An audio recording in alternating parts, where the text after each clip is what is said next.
Standing at 8,848 metres above sea level, Mount Everest is the highest point on Earth. Have you ever thought what it would be like to climb to the top of the world?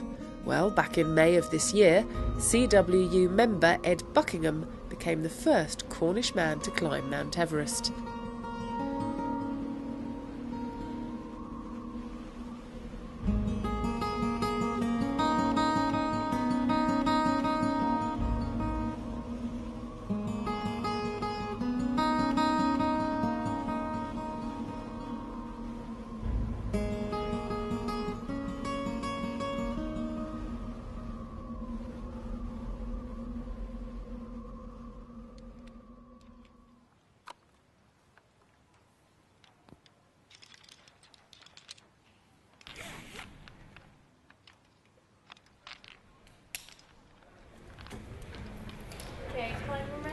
Ready to climb.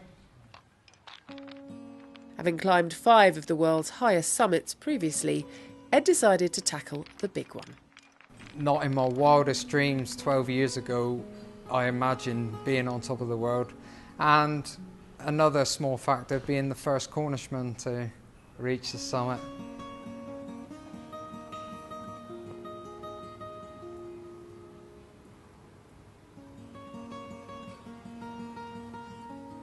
One extremely proud Cornishman on top of Everest with his St. Piran's. And I left one up there, yeah. It was minus 35 degrees on summit, so you couldn't really sort of sit down and take in the view. You had to take your photos, and within sort of 30 minutes you was on the way back down again, which was another 6 hours to get back to the highest camp. Together with 7 other climbers, Ed embarked on the once-in-a-lifetime challenge to raise money for the British Heart Foundation, a charity close to his heart. I chose the British Heart Foundation because my father has heart disease, which we found out around 9 years ago.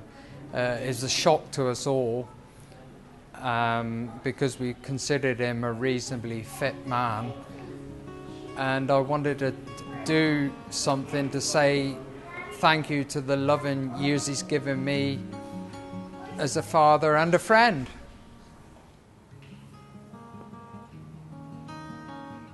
Although Ed is an experienced climber, there are stark reminders of the risk a challenge like this brings. It was a good feeling to obviously get that up to the top, reach the highest point on Earth, but equally nothing is a success if you don't get back down safely and all in one piece. I was well aware that we would see dead bodies, but I must have counted around 8 bodies or part bodies on the way down, yeah.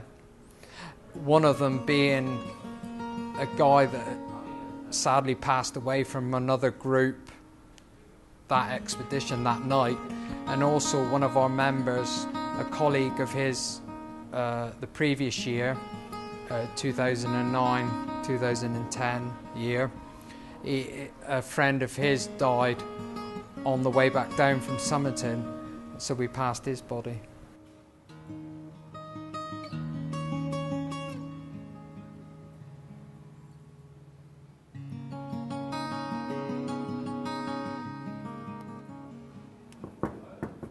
With temperatures of minus 35 degrees, you need the right equipment to survive.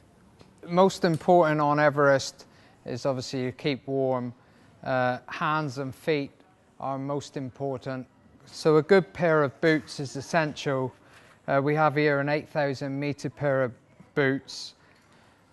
Mittens, because fingers kept close together inside like this is better than a pair of gloves.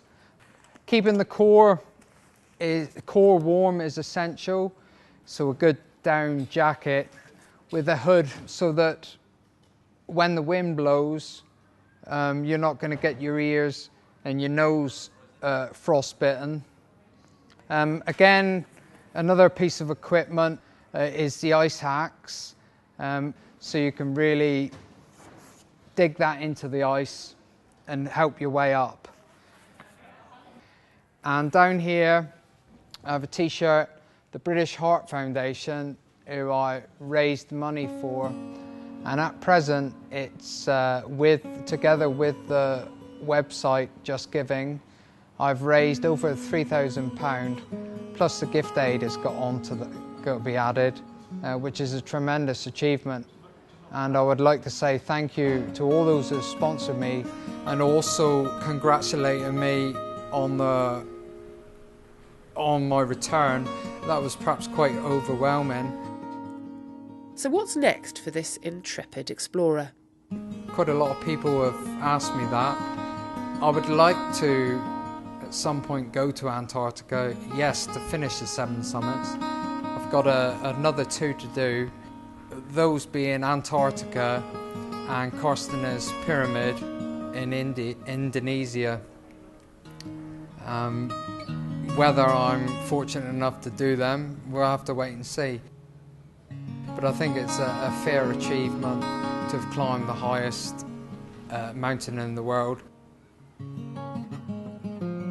If you would like to donate to the British Heart Foundation, please visit the web address below.